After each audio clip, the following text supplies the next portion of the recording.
In this video, I'm going to show you how to see your Afterpay card information.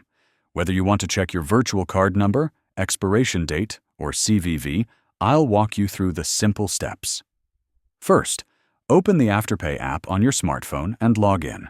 Tap the Card tab at the bottom of the screen to access your virtual Afterpay card. If you haven't set up your Afterpay card yet, you'll see an option to set it up. Follow the prompts to activate it.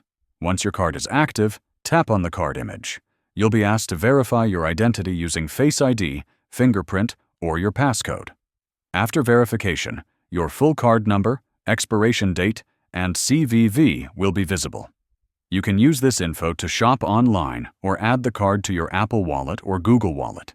If you don't see the card or the info doesn't show up, make sure your app is updated to the latest version or contact Afterpay support for help.